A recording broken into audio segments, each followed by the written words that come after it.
আমি তো actually based ছিলাম সৌদি আরবে।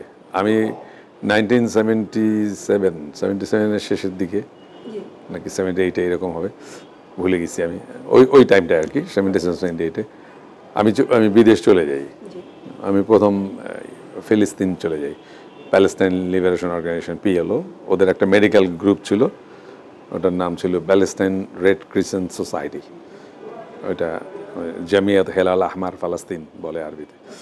ওইখানে আমরা, আমাদের তৎকালীন প্রেসিডেন্ট শহীদ জিয়াউর রহমান সাহেব, উনি ওই ফিলিস্তিনির লোকাল যিনি এজেন্ট ছিলেন, তার রিকোয়েস্টে 12 জন ডাক্তার দিয়েছিলেন। তো তার মধ্যে আমি ছিলাম একজন।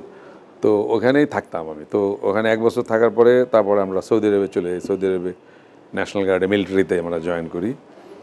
আমাদের 3 জন ডাক্তার জয়েন করি ওখানে।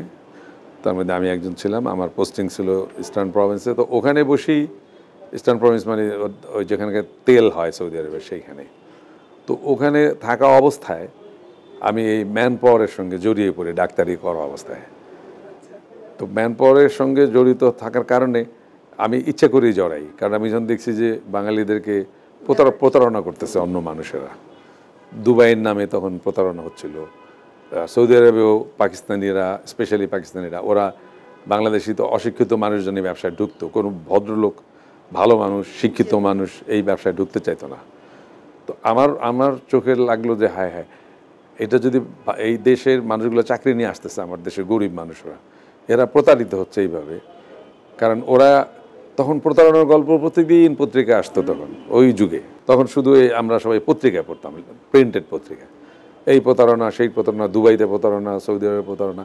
তো আমি কারণটা দেখলাম, যেহেতু আমার একটা জার্নালিস্টিক ব্যাকগ্রাউন্ড ছিল, এটা অনুসন্ধিৎসু রিপোর্ট করছিলাম অনেক বিচিত্রাতে। এটা আমি 73-তে আমি ঢুকি। আফটার লিবারেশন আমি দৈনিক বাংলায় মেডিকেল রিপোর্টার হিসেবে প্রথম ঢুকি। তো ঢোকার পরে আমি একটা অনুসন্ধিৎসু রিপোর্ট করছিলাম, একটা মরা মানুষের মাংস খেত খলিলুল্লাহ, কলজা মাংস খেত, একটা নিউজ আপনার জন্মের আগে। ইট ওয়াজ ভেরি, এখন এটা লিজেন্ড হিসেবে আছে। ওইটা আমি করছিলাম নিউজটা। ওইটা করতে যেয়ে আমি বিচিত্রাতে জয়েন করি শাহাদাত চৌধুরীর আন্ডারে। তখন ওখানে অনেকগুলি আমি ইনকুইজিটিভ মানে মাইন্ডের জন্য বেশ কিছু রিপোর্ট করি, এবং বিচিত্রা একটা বিনোদন পত্রিকা থেকে টার্ন হয়ে যায় এই সামাজিক ইয়েগুলি, ক্রাইম রিপোর্টগুলি, একটা ক্রাইম রিপোর্টিং প্লাস অনুসন্ধিৎসু। আমি অনেকগুলো, প্রায় 40টা কভার স্টোরি করছিলাম। তার মধ্যে ঢাকার নেশার জগৎ নিয়ে, ঢাকার পতিতালয় নিয়ে, ঢাকার এই শিশু হাসপাতাল নিয়ে অনুসন্ধানের কাজগুলি, আমি রিপোর্টগুলি করতাম। তো ওই যে একটা মানসিকতা ছিল খোঁজাখুঁজির জন্যে। তো ওইখানে আমার সৌদি আরবে যে আমার চোখে পড়ছে যে বাঙালিদের অত্যাচারিত হচ্ছে এই রিক্রুটমেন্ট সেক্টরে। আমি নিজে গেছি প্রথম পিএলওতে, যেটা প্যালেস্টাইন রেড ক্রিসেন্ট সোসাইটিতে। তারপরে আমাদেরকে ওরা পাঠিয়ে দিল সৌদি আরবে। সৌদি আরবে পাঠানোর পরে ওখানে আমরা ওই থাকা অবস্থায় আমি দেখলাম যে ওটা আমি নিজে, আমাদের পাঠাইছি, আমরা চাকরি পাইছি আর কি গভর্নমেন্টের সঙ্গে। কিন্তু আমার চোখে এটা পড়ার পরে আমার মনটা মানতেছিল না। আমি বললাম যে না, এটাকে বন্ধ করতে হবে। তো ইন দ্য মিন টাইম কিন্তু কেমনি বন্ধ করতে হবে তো আমি তো জানি না, কারণ আমি তো বাংলাদেশে কেমন করে লোক পাঠায়, কী পাঠায় আমি জানতাম না। তো ওইখানে একদিন এক সৌদি আমাকে বললেন যে আমার প্রায় 2500 মতো লোক লাগবে, 2500 বা 2800 মনে নেই আমার এখন, যে এই লোক লাগবে। এটা একটা বড় কোম্পানি ছিল। তো বললো যে তুমি কাউকে চেনো কিনা যারা। তো আল্লাহর ইচ্ছা হলে যা হয় আর কি। ওই দিনই অ্যাক্সিডেন্টালি একজন ঢাকার বড় ব্যবসায়ী ওখানে গেছেন, আমি তাকে বললাম এটা। তো ওই বলার কারণে তখন আমি ওই আস্তে আস্তে গল্পটা ছোটো করে বলি যে আমি ওইখানে জড়াই যাই এই ব্যবসাতে। তো এই জন্যে আমি যখন জড়াইতে ব্যবসা হতেছিল, টাকা কামাই হচ্ছিল, তখন আমরা এই ব্যাংকটাও করি। আমার যে ব্যাংকের পিছনে অবদান ছিল, অর্থনৈতিক অবদান প্লাস আমাদের তখন টাকার শর্ট ছিল অনেক, তখন আমি একটা বড় ব্যবসা পাঠাই, যেটা পাঠাইলে আমার বন্ধু ইকবাল, তার তখন পয়সার দরকার ছিল। তো ওই বিজনেসের ইনকামটা এটার মধ্যে যুক্ত হয়েছে। তো ওই সব অবদানের কারণে আমার আর ওখান থেকে আসা হয়নি, কারণ আমি ওই ব্যবসাটা সবার জন্য কন্টিনিউ করতেছিলাম। তখন বাংলাদেশে বড় বড় ব্যবসায়ীরা তারা আমার কাছ থেকে এই বিজনেসগুলো নিত। সবাই প্রায় অনেক বড় লোকেরা, যারা এখন বড় লোক খুব বিখ্যাত, তারা সবাই তখন ওই ম্যান পাওয়ার পাঠাইতো। কারণ 15 থেকে 17 লক্ষ লোকের কর্মসংস্থান করছি আমরা, তো অনেক লোকই ইউটিলাইজ করতে হয়েছে। তো এইটা করার কারণে আমি যখন ব্যাংকের হইলাম ভাইস চেয়ারম্যান, আমি কিছুদিন থেকে আমি আবার সৌদি আরবে যেহেতু ইনকাম সোর্সটা, আমি তখনও ওখানে যাওয়ার পরেও ব্যাংকের আমার অল্টারনেট ডাইরেক্টর দিলাম আমার ছোটো ভাইকে, দিয়ে আমরা ব্যাংক আসলে শুরুতে আসলে ব্যাংকে আসতাম, মিটিং টিটিং করতাম, প্ল্যান ট্যান দিতাম। আর আমি সৌদি আরব আমার ছাড়া হয়নি, কারণ ওইটা বাংলাদেশের জন্য বেশি বেনিফিশিয়াল ছিল, রেমিটেন্স আনা এবং লোকের চাকরি দেয়া। হঠাৎ করে হয়নি এটা। এটা তো ব্যাংক তো একটা কমপ্লায়েন্স শব্দটা বোঝেন আপনি? জি, একটা কমপ্লায়েন্সের ইস্যু। এখানে যদি আপনি কমপ্লায়েন্স মেনটেন করতে না পারেন বিভিন্ন কারণে, তখন তো ব্যাংক লোকসানে চলে যাবে। এখানে তো অনেকগুলো ইস্যু কাজ করছে। আমাদের অর্থনৈতিক যে টানাপোড়েনগুলি হয়েছে, তো এখন তো আমি পত্রপত্রিকায় দেখি, আমি তো ছিলাম না অনেক বছর বাংলাদেশে। হ্যাঁ, দীর্ঘ সময় ছিলাম না। তো এখানে এখন মাঝখানে তো আমি 2008 সনে পরে আমি ছেড়েই দিলাম ব্যাংকে। হ্যাঁ, একেবারে ছেড়ে দিয়েছি। তো ছেড়ে দেওয়ার পরে তারপরে তো পত্রিকায় দেখতাম যে ব্যাংকের পজিশন খারাপ হচ্ছে। ওই সময় ছাড়ছি অনেকটা ব্যক্তিগত কারণও ছিল, যে আমি থাকি না এখন ব্যাংকের ভিতরে, অনেক রকম ইরেগুলারিটির কথা শুনি, তো এইগুলি তো প্রমাণ করতে পারি না আমি দূরে থেকে। ইন দ্য মিন টাইম আমার সঙ্গে আমি একজনের পার্টনার ছিলাম যিনি একটা ঋণে খেলাফি হয়ে গেছেন উনি। তো উনি খেলাফি হলে, আমি নিজে খেলাফি না কিন্তু অন্য কোম্পানির আমি খেলাফি হলে আমার এইটা তো আমার এফেক্ট পড়ে। তখন আমাকে ইকবাল বললো কী করা যায়। উনিও আমাদের বন্ধু, যার সঙ্গে আমি ছিলাম তার শেয়ারের জন্য। তখন আমি বললাম যে কী করা যায়। ইকবাল বললো তুই এক কাজ কর, এই ছেড়ে দে, তারপরে 1 মাস পরে তুই আবার হয়ে যাস, আবার তুই রেগুলার ডাইরেক্টর হয়ে যাবি। তাই বললাম ঠিক আছে। তো আমি ছেড়ে দিছি।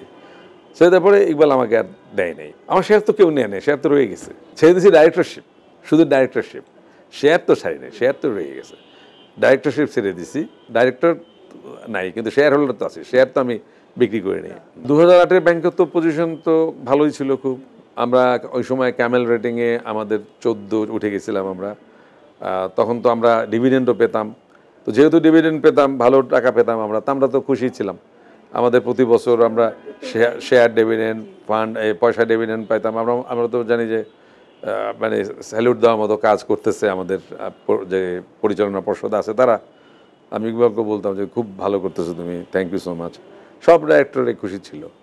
কিন্তু এখন তো শুনতেছি যে এগুলি নাকি মানে হিসাবগুলো নাকি সঠিক ছিল না, তারপরে ডিভিডেন্ডগুলো সঠিক ছিল না। এখন যাক এগুলো নিয়ে তদন্ত হচ্ছে, যেগুলো শুনছি সেগুলো কতখানি সত্যি সেটা আমরা জানবো। এখন তো অনেক কথাই শোনা যাচ্ছে, তো এগুলো তো অডিটররা দেখতেছেন যে অভিযোগগুলি কতখানি সঠিক, এগুলো তো এখন আমরা বুঝতে পারবো আস্তে আস্তে। এবং যে কারণে এই কারণগুলির সঠিক হোক বেঠিক হোক সেটা আমার বিচার্য না, কিন্তু বাংলাদেশ ব্যাংক অবজার্ভ করে তারা এই আগের পর্ষদটাকে চেঞ্জ করে দিয়েছে। হ্যাঁ, তারা এটা নিয়ে যেতে চেয়েছিল গভর্নমেন্টের নিয়ন্ত্রণে, অন্যান্য ব্যাংকের মতো, যে এখানে শুধু ইন্ডিপেন্ডেন্ট ডাইরেক্টরকেই চালাবে। তো সেইখানে আমি মোটামুটি রিকোয়েস্ট করে স্যারদের পিছনে দৌড়দৌড়ি করে আমি তো শেয়ার হোল্ডার, আমি ফাউন্ডার ভাইস চেয়ারম্যান ছিলাম, এত বছর আমি ব্যাংক চালাইছি, আমাকেও আপনারা নেন, ইন্ডিপেন্ডেন্ট তো দিবেনি, আমাকে নেন। তো তারা অনেক তর্ক বিতর্ক করছেন, অনেক কোশ্চেন করছেন, ইনকোয়ারি করছেন, বিভিন্ন সরকারি অর্গানাইজেশনের যারা তো করে গোয়েন্দাগিরি করে তাদের ইনফরমেশন নিয়ে তারপরে ওনারা বলছেন ঠিক আছে ওনাকে দেওয়া যায়, ওনাকে ডাইরেক্টর বানানো যায়। এবং গভর্নর সাহেব তো বলেই দিচ্ছেন থ্যাঙ্কস টু হিম যে ওনাকে বানানো, ওনার নেতৃত্বে ব্যাংকটা যাওয়া হোক। তো আমাদের যারা ডাইরেক্টর হয়েছেন তারাও মনে করলেন উনি যেহেতু শেয়ার হোল্ডার, এই জন্য আবার ফিরে আসে আর কি অ্যাজ চেয়ারম্যান। আমরা নিজেরা অডিট করতেছি। আমাদের অডিটের পিছনে তো কাজ করছে, আসলে সব ক্রেডিট আমি বাংলাদেশ ব্যাংকে দেবো। বাংলাদেশ ব্যাংকের যেটা ইন্টেলিজেন্স ইউনিট BFI যেটা, ওনারা হচ্ছেন নাম্বার 1। ওনাদের কাছে এমন কোনো ইনফরমেশন নাই যা মানে আমাদের কাছে আছে, সব ওনাদের কাছে আছে, ওনারা সবই জানেন।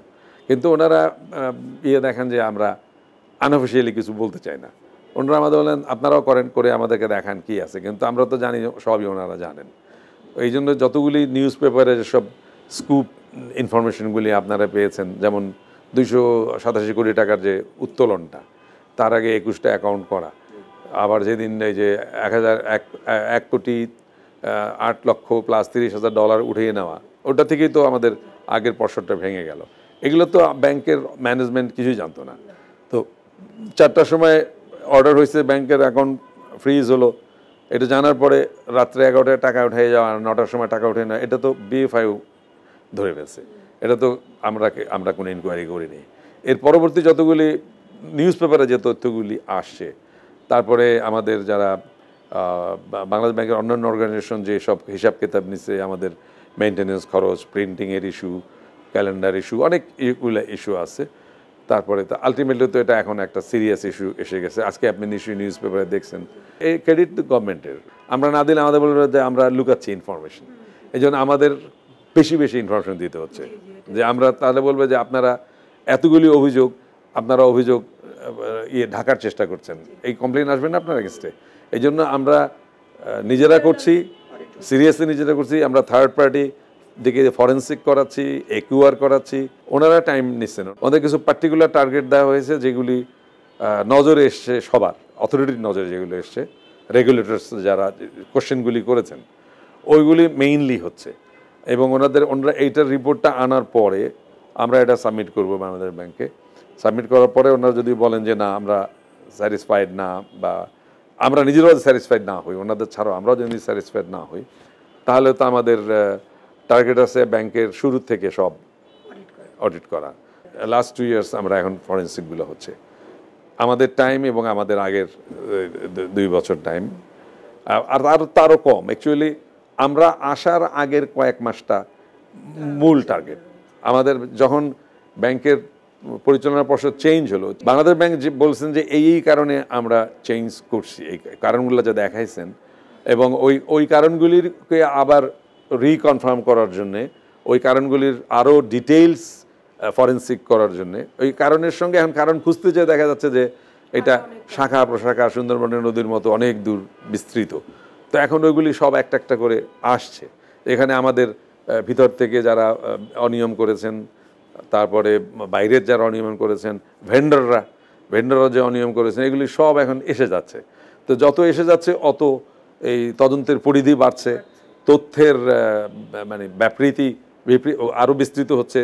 তো আমরা we are in real problem actually. মানে আমরা যত ঝুঁকছি অত গভীরে চলে যাচ্ছি। আমরা একমাত্র ব্যাংক, আমাদের কাছে কেউ এসে যতই এইগুলো হয়েছে, সাম ইরেগুলারিটিস, বড় ছোট আমি মূল্যায়ন করব না, কিন্তু ইরেগুলারিটিসের কমপ্লেন আছে, ঠিক আছে। কিন্তু একটা ব্যাংক, একটা মানুষের 12 লক্ষ লোকের আমানত যেখানে আছে, সেখানে আপনি 1% ইরেগুলারিটিও কেউ সহ্য করবে না, ইভেন 0.01% ইরেগুলারিটি কেউ সহ্য করবে না। সেটাও বিচারের আন্ডারে যেতে হবে, কারণ এখানে মানুষের টাকা থাকে, তো আর এত সেন্সিটিভ টাকা, তাই না মানুষের। তো এখন আমাদের কিন্তু ইন ওভারঅল পারফরমেন্স আমাদের এনপিএল অনেক হাই, বলবো 23%। আমরা এখন যদিও কমিয়ে এনেছি, তো এইখানে তো ব্যাংকের দোষ নাই। দেখা যাচ্ছে বাংলাদেশের সব বিখ্যাত বড় লোক, বিখ্যাত মানে পয়সাওয়ালা, তাদেরকে আমরা দেখলে মানে না, তাদের সঙ্গে দেখা করাও ডিফিকাল্ট, এত বড় লোক তারা, সারা বছর বিদেশে থাকেন, এখানে মাঝে মধ্যে দয়া করে বাংলাদেশে পদধূলি দেন। সব ডিফল্টার আমাদের কাছে, সবাই লোন নিচ্ছেন, কেউ লোন শোধ করে না। তো এখন এই দোষটা কি ব্যাংকের ডাইরেক্টরদের? এটা তো না, তাই না? ম্যানেজমেন্ট ভুলটা হলো যে তারা কেন না বুঝে টাকাটা দিল, তারা কেন দিতেই থাকলো। আমাদের একটা ব্রাঞ্চে 5,000 কোটি টাকার সেখানে যখন সেটা রেগুলেটরদের উচিত ছিল, ব্যাংকের রেগুলেটরদের, যে টাকা দিচ্ছি, কত দিচ্ছি, তারা ফেরত দিচ্ছি কিনা, এইটার জন্য তো আমাদের ঘাড়ে ধরে বসছে এখন। আমার এখানে যে যারা গভর্নমেন্ট আমাদেরকে দিয়েছেন, বাংলাদেশ ব্যাংক যাদেরকে সিলেক্ট করেছেন, এসব এক একজন সুপার জিনিয়াস ব্যাংকার। কেউ সিকিউরিটিজ, কেউ অডিটের, আর 2 জন সিরিয়াস ব্যাংকার, একজন ইউনিভার্সিটির অধ্যাপক, আর আমরা 6 জন। তো এক একজনের পজিশনে একটা জেম, একটা মানে রিয়েলি কোয়ালিফাইড এবং হাইলি এক্সপেরিয়েন্স। ওনারা যখন একটা ফাইল নিয়ে বসেন, আমাদের যারা প্রফেশনাল ব্যাংকার, বেতন নেওয়া ব্যাংকার, তারা ওনাদের সামনে, আমার কাছে মনে হয়, আমি অ্যাজ এ নন ব্যাংকার, আমার কাছে মনে হয় ওনারা শিশু, বাচ্চা। মানে আমাদের এরা এত স্ট্রং, এবং ওনারা এত জাস্টিফিকেবলি তারা জিনিসগুলোকে অ্যানালাইজ করতেছেন, এত প্র্যাকটিক্যাল ওয়েতে এগুলোকে তারা জাস্টিফাই করতেছেন যে ওনাদের ডিসিশনের বাইরে কেউ করতেছে না। এবং তারা শুধু তারা ব্যাংকের হেলথ, তারা আমানতদারীদের হক এবং লেন্ডারদের সবার জিনিসগুলো এত সুন্দর ব্যালেন্স করতেছেন যে আমি মনে করি বাংলাদেশের সেরা একটা ডাইরেক্টরস, ইন্ডিপেন্ডেন্ট ডাইরেক্টরসের একটা কম্বিনেশন বাংলাদেশ ব্যাংক আমাদেরকে উপহার দিয়েছে। আমি personally as a share holder তরফ থেকে আমি বাংলাদেশ ব্যাংকে অন্তর থেকে ধন্যবাদ দিই যে তারা একটা ভালো কাজ করেছেন আমাদের জন্য। এই কথাটা খুবই সত্যি কথা। স্বাভাবিকের চেয়ে ব্যাংকগুলি কেমন করে আসলো বাংলাদেশে? কোনো একজনকে খুশি করলেই ব্যাংক পাওয়া যেত। বিগত সরকার, তার আগে তো এই ট্রেন্ডটা ছিল, আগেও ছিল ট্রেন্ডটা ছিল, মানে সবসময় এই ট্রেন্ডটা ছিল। দুটো জায়গায় বাংলাদেশ গভর্নমেন্ট আমার মনে হয় একটা ডিসিশনটা কন্ট্রোভার্সিয়াল হয়ে গেছে। একটা হচ্ছে রিক্রুটিং লাইসেন্স, যেহেতু আমি এই ব্যবসাটা করছি, আমি জানি যেটা হাজার হাজার রিক্রুটিং লাইসেন্স দিয়ে এই ব্যবসাটার নষ্ট করা হয়েছে। এইটাতে এই যে কন্ট্রোলের বাইরে চলে গেছে, যেন আমি ওটা ছেড়ে দিছি। এটা খুব অন্যায় হয়েছে। এটা আমরা সেই আদি যুগ থেকে 30-40 বছর আগে থেকে বলতাম যে এত লাইসেন্স দিয়েন না, এটাকে কন্ট্রোল করেন। সেখানে এখন এই 3-4 হাজার লাইসেন্স হয়ে এটা নষ্ট হয়ে গেছে। এই সৌদি আরবের যে মিডল ইস্টে যে যায়, তাদের ব্যাঙের ছাতার মতো মেডিকেল ক্লিনিক দিচ্ছে। এটা একটা সেকেন্ড মিস্টেক। প্রতারণা হচ্ছে। থার্ড হচ্ছে যে এই যে ব্যাংক, এই এতগুলি ব্যাংক, এটা এটা এটা এটা দেওয়া ঠিক হয়নি। এই ব্যাংকের কারণে আপনি কয়েকজনকে বড়লোক করবেন, কয়েকজনকে তার ইলেকশন করবে, এই জন্য তার পয়সা দরকার, তাকে আপনি দিচ্ছেন, বা কোনো একজন পার্সন লাইসেন্স দিলেই পয়সা পাচ্ছেন, এই জন্যে আপনি ব্যাংকের লাইসেন্স দিবেন। দিয়ে কি হয়েছে, একটা এত দরকার ছিল না। একটা সরকারি ব্যাংক এতগুলি, তার মধ্যে ফেল করতেছে। তাহলে সরকারের কন্ট্রোলে ব্যাংকও ফেল করতেছে, প্রাইভেট ব্যাংকের মালিকরা 8টা-9টা ব্যাংক লুট করে সব টাকা নিয়ে যাচ্ছে। আপনি যদি বাংলাদেশের ব্যাংকে যদি টাকা না রাখেন, আপনি $234 বিলিয়ন আপনি বাইরে নিয়ে গেলেন, তাহলে বাংলাদেশের ব্যাংক থাকার অর্থটা কি?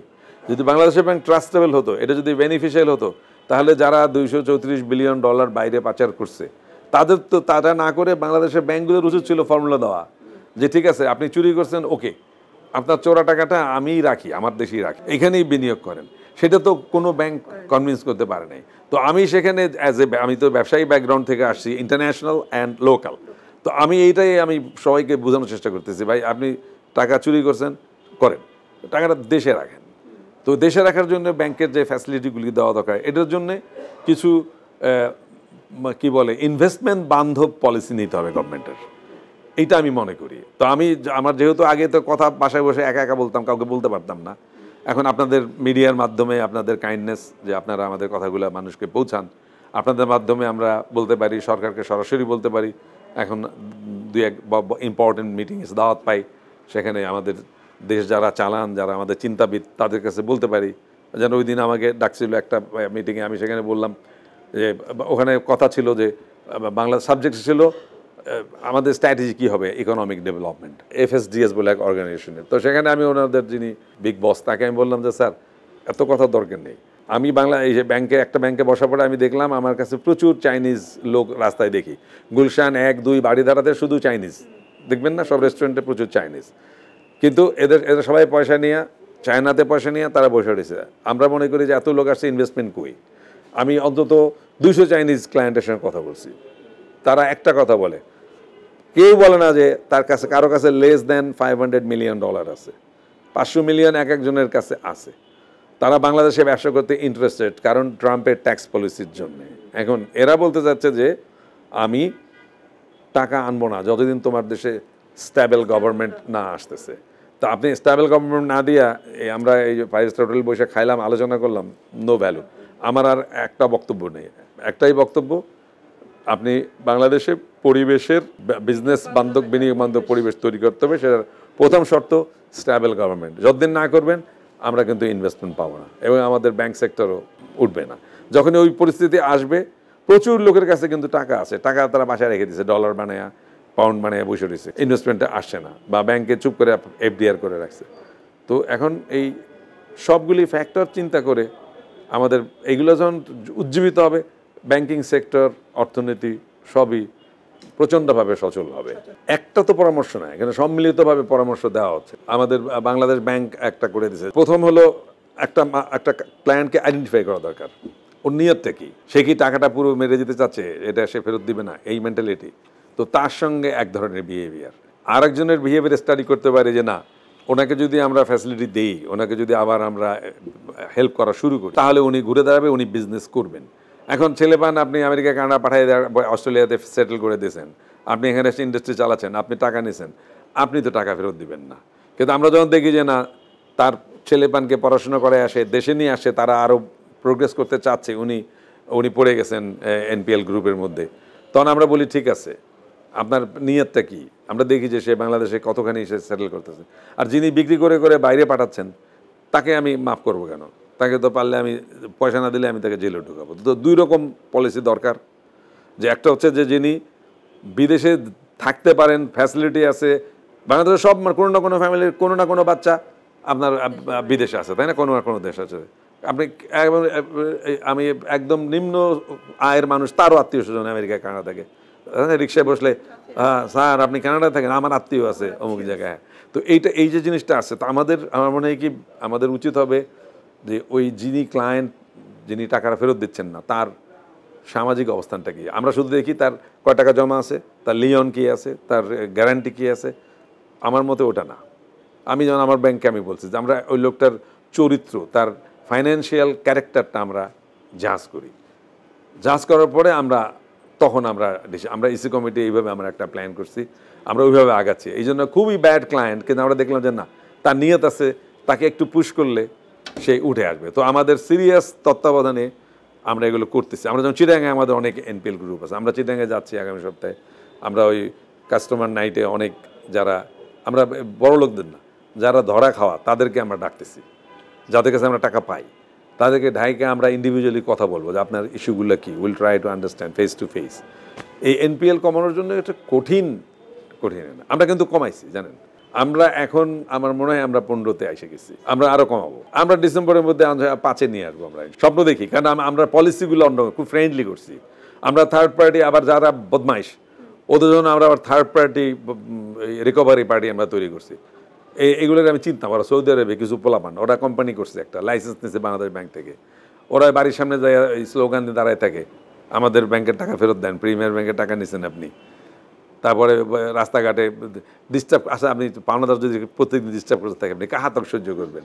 তো আমি এরকম বিচ্ছু বাহিনী লাইসেন্সটা আমি ভাড়া করছি ওদেরকে। তো ওখানেও আমি ফেস করি, আমার এই ব্যাংকে যারা লোন দিচ্ছে আমার কর্মচারীদের মধ্যে এরা আবার দুষ্ট আছে, এরা ওদের সঙ্গে লাইন আছে, ওরা ওই লোকগুলো ভাড়াই করতে চায় নাই।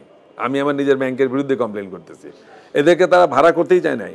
না আমাদের রিকভারি আছে, আমাদের এটা আছে সেটা আছে। আমি সবচেয়ে বেশি সাফার করতেছি ফ্রম মাই ওন পিপল, আমার ওন কর্মচারীদের। তাদের মধ্যে একটা ভয় আছে যে যারা জড়িত ছিল আগে, বিভিন্ন ফ্যাসিলিটি দিচ্ছে, হয়তো ক্লায়েন্টের কাছ থেকে বেনিফিট নিচ্ছে, তারা খুব ভয় আছে যদি এই চেয়ারম্যান স্যার তো মানে আজব, সে তো মানে একদম নিউট্রালি সুপার অনেস্ট ওয়েতে চলতে যাচ্ছে। তো এটার সঙ্গে তো খুব ডিফিকাল্ট।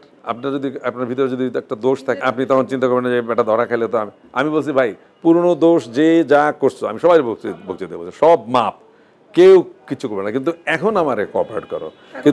কিন্তু এখনও আমি নন কোঅপারেশন পাচ্ছি, আমি লোকেট করতেছি। যখন আমি ধরতে পারবো যে না, সে এত সব তাকে সুযোগ দেওয়া সত্ত্বেও সে কোঅপারেট করতেছে না, তখন তো আমার একটা শৃঙ্খলা ভঙ্গের অভিযোগ এনে তাকে কিছু একটা করতে হবে। পর্ষদ যদি সব মেম্বাররা ঠিক থাকে, তাদের কারো যদি মনের মধ্যে কালিমা আর বদনিয়ত না থাকে, তাহলে, কারণ পর্ষদের মধ্যে যে আমরা 6 জন আছি, আমি যদি একজন নিয়ত বদলাই ফেলেন, উনি এখন ম্যানেজমেন্টের কাউকে লাইনে নিলেন যে আমি এইটা করি, আমি অনেক একটা লোন দিই, তুমি এত % নিয়ে আইসো, এই ধরনের যদি হয়, তখন ওইখান থেকে শুরু হয়।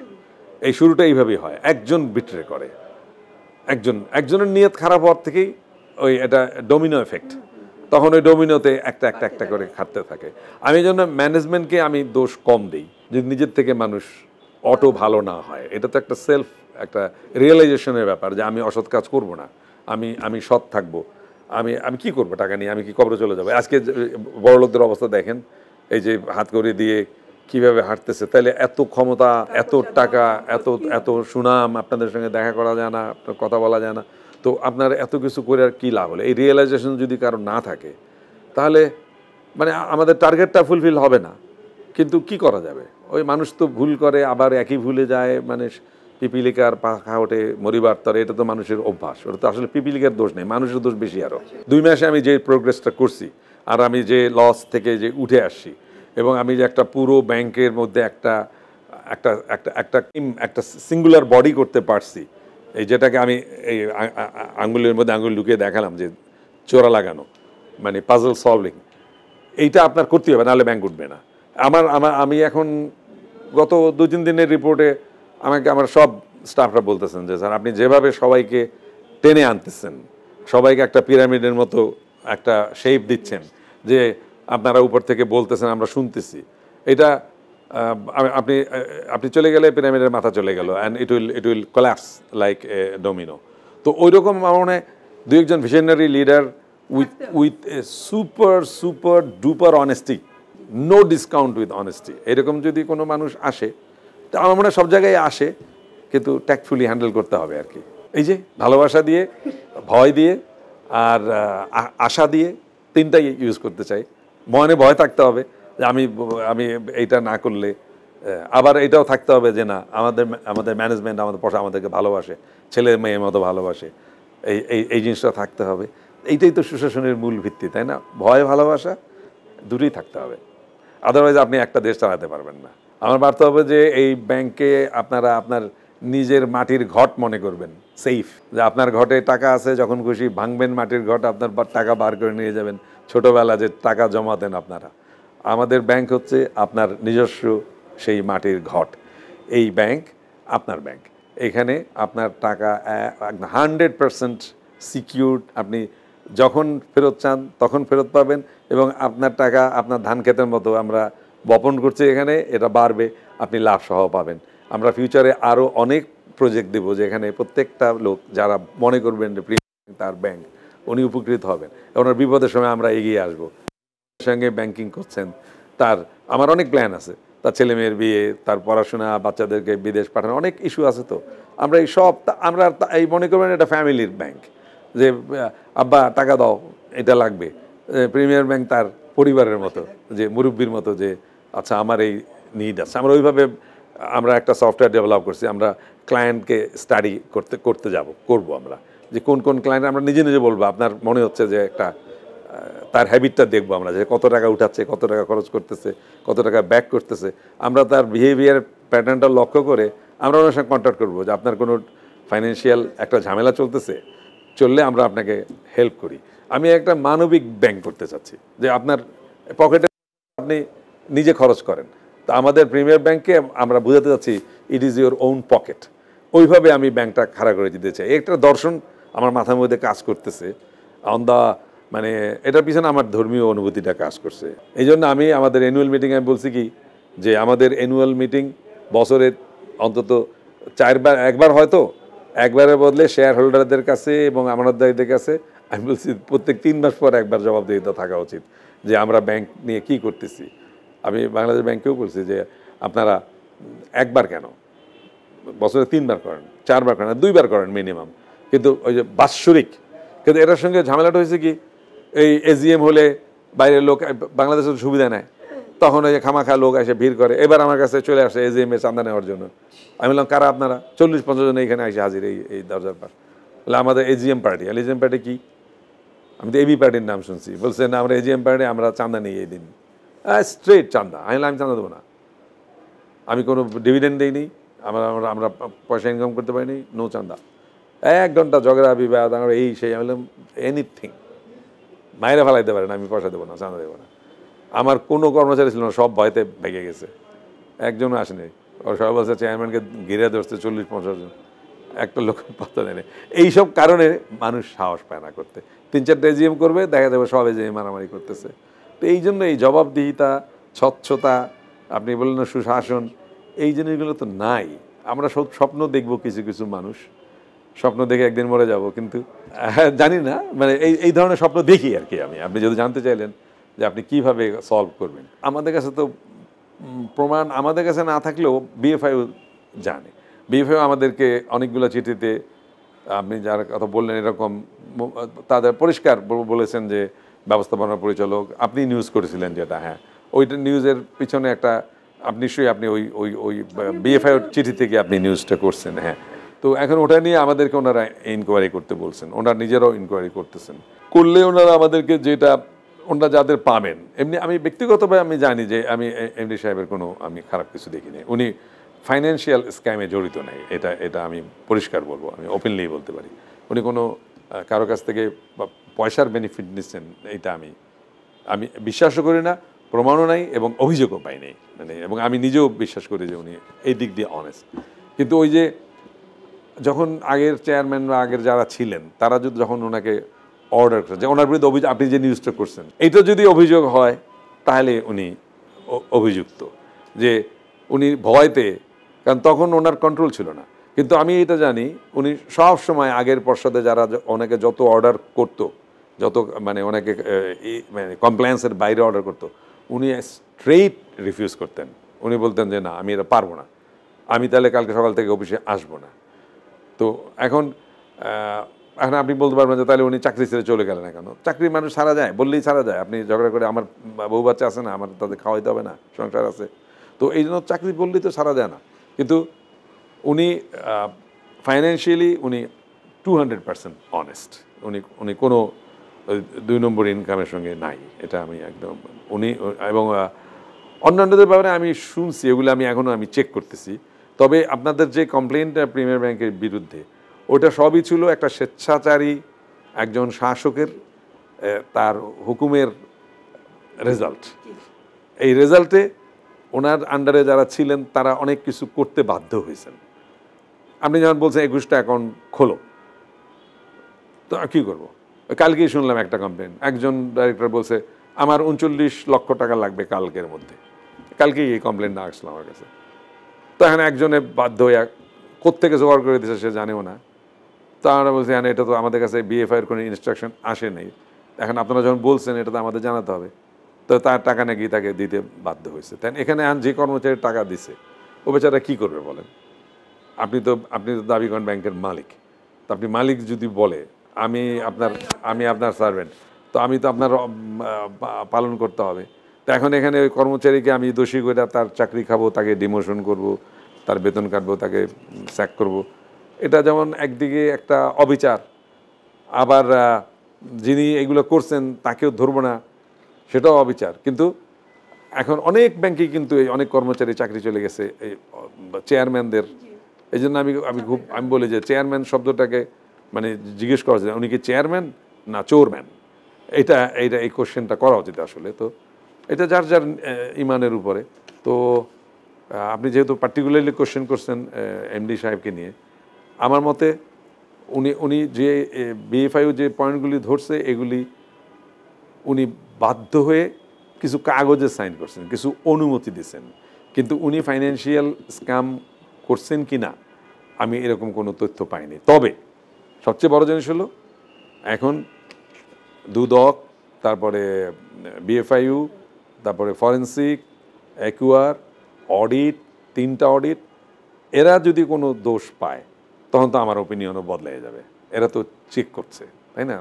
তখন যদি কিছু বেরিয়ে আসে যে না উনি চেয়ারম্যানের বা পর্ষদের বাধ্যতামূলক অর্ডার ছাড়াও অন্য কিছু করছেন, সেটা তো এখন তদন্ত চলছে। আমাদের প্রত্যেকটা প্রাইভেট ব্যাংকের নিয়ন্ত্রক আপনার ধরে নিতে হবে বাংলাদেশ ব্যাংক, কেন্দ্রীয় ব্যাংক। তাদের বিভিন্ন ডিপার্টমেন্ট আছে। তো সবচেয়ে ইন্টেলিজেন্স ডিসিশনগুলো আসে আমাদের তদন্ত সহ বিএফআইয়ের কাছ থেকে। তারপরে অনেকগুলো ডিপার্টমেন্ট, আমি নাম মনে রাখতে পারি না, ইংরেজি নাম সব। তো ওনাদের এটা মানে এটা ডসের অবজারভেশন ছিল। হ্যাঁ, ওনারা বলছেন যে ওনারা লক্ষ্য করছেন যে এই ব্যাংকের ভাড়া বেড়ে গেছে অন্যান্য চাইতে প্রায় 7-8 গুণ বেশি ভাড়া। তো যেমন এখানে আমরা যত বিল্ডিং আমরা চেক করলাম ওনাদের নির্দেশে, সেখানে আমরা 135 পুরনো বিল্ডিংগুলি, যে এটার মতো পুরনো, প্রায় এটা 1993 বিল্ডিং।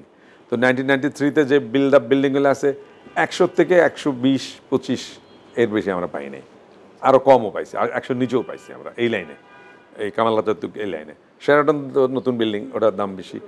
এগুলোটার পাশে যেগুলা এই যে বশির আকিজ গ্রুপ, নুর আলীর গ্রুপ, এগুলো মাত্র 2-3 বছর আগের বিল্ডিং, এগুলোর ভাড়া তাও 200-র নিচে। আর এই লাইনে যেগুলো পুরনো বিল্ডিং, ওই পিছনে পুরনো সব কোনোটা 100, 110, 15, 20, মানে কোনোটা 150-এর উপরে না। তো এখন আমাদের বিএফআই ধরছে না, ডস ধরছে যে আপনারা 560 টাকা ভাড়া দিচ্ছেন কেন? আমরা মালিকদের বললাম এটা ভাড়া আমরা দিচ্ছি কেন? তো ওরা বললো যে এটা প্রতি 3 বছর পর বেড়ে এই দামে হয়েছে। তখন আমাদের এরা ইনস্ট্রাকশন দিল ব্যাংক যে আপনারা এটা করেন, চেঞ্জ করতে যাই আমরা যখন মালিকদের সঙ্গে আলাপ করলাম, তারা বললো যে না, আমরা তো এটা বাংলাদেশ ব্যাংক থেকে পাস করাইছি এই প্রাইসটা, আর আপনাদের সঙ্গে চুক্তি আছে আমার, তো চুক্তিটা আপনারা মানতে হবে। এদিকে ব্যাংক আমাদের বলছে যে আপনারা খরচ কমান, এই খরচটা অতিরিক্ত, আর ওনারা বলছেন যে এটা সব আইন মেনেই করা হয়েছে। এখন আমরা যখন চুক্তিটা দেখলাম, তখন চুক্তি করতে দেখতে তারা এই বিল্ডিংয়ের নামে 300 কোটি টাকা অ্যাডভান্স নিয়ে রাখছেন। তো 300 কোটি টাকা ইজ টু মাচ মানি।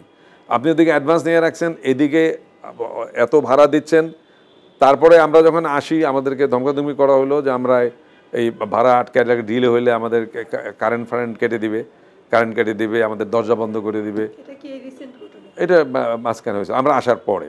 হ্যাঁ, তখন আমরা খুব প্যানিক ফিল করলাম। আমরা তখন বাংলাদেশ ব্যাংক জানাইলাম যে আমাদেরকে তো বাড়িওয়ালা আপনাদের নির্দেশ পালন করার কারণে আমরা এইসব প্রবলেম ফেস করতেছি।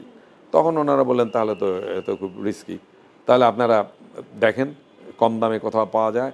আমরা বললাম আপনারা যদি ক্লিয়ার চুক্তিতে কি আছে, চুক্তিতে বলে 6 মাসের নোটিশ দিয়ে চলে যেতে পারেন। ওনারা সব শোনার পরে আমাদেরকে পরামর্শ দিচ্ছেন। আমরা প্রাইভেটলি গেছি যে ব্যাংকে, যে যারা এই অভিজ্ঞ, যারা অফিসিয়ালি সাজেশন দেবেন তাদের কাছেই আমরা গেছি। তো ওনারা সব শোনার পরে বললেন যে না, তাহলে তো আপনাদের বাড়িওয়ালাকে বলেন, উনি যদি না মানে। এখন বলতে যাই আমাদের এদিকে 2 বার আগুনের স্পার্ক লাগছে উপরে, তারপরে বিল্ডিংটা খুবই ইনসিকিউর। ওই দিন যে 40-50 ঢুকে গেল, আমরা তাদের আনতে পারি না। এখানে মাত্র 2টা লিফট, একটা লিফট বাইরে, ওই লিফট থেকে যে কোনো লোক ঢুকে যেতে পারে। কারণ আপনি যদি বাড়িওয়ালায় বলেন যে আপনাকে ক্ষতি করব, তো আপনি তো কোন জায়গা থেকে ক্ষতি করতে আসবেন আমাদের বুঝতেও পারবে না। উপরে একটা রেস্টুরেন্ট আছে, তার উপরে প্রাইভেট অফিস আছে, তার উপরে অনেক কিছু প্রাইভেট আছে। তো আমরা এরকম, এটা টোটালি আমরা আনসেফ। এবং এখানে আগুন লাগলে আমরা কেউ বাঁচবো না, কারণ কোনো ফায়ার এক্সিট নাই। তো আজকেই ওনারা আসছিলেন, বললে আমরা ফায়ার এক্সিট করে দিচ্ছি, হ্যান করে ত্যান করে দিচ্ছি, ভাড়া কত দিবেন? তো ভাড়া তারা বলে যে আপনারা সাজেস্ট করেন। তো আমাদের সাজেস্ট নিয়ে আমরা কালকে মিটিংয়ে বসবো যে আমরা এই পরিস্থিতিতে আমরা কি করি। তো এখন তারা যা করবেন, তো আমরা এদিকে যেহেতু আমরা নিজেরা ইনসিকিউর ফিল করতেছি, তো আমাদের তো বিল্ডিং খুঁজতেই হবে। ওই জন্য আমরা অ্যাড দিচ্ছি ইভ্যালুয়েট করার জন্য যে আমাদের কি করা উচিত। তো আমরা বাংলাদেশ ব্যাংকের পরামর্শ নেব, আমরা নিজেরাও পরামর্শ করব, আমাদের যারা ক্লায়েন্টস আছে তাদের সঙ্গে আলাপ করব, তারপরে আমরা একটা সিদ্ধান্ত নেব। এই জন্য আপনি যেটা শুনছেন যে আমরা চলে যাব বলে কয়েকটা মিডিয়াতে আসছে, হ্যাঁ চলে যাব, আবার থাকবো, মানে ডিপেন্ডিং অন সিচুয়েশন, এটা কোনো ফাইনাল সিদ্ধান্ত না। খবরের কাগজ, নিখাদ, নির্ভীক, নিরপেক্ষ।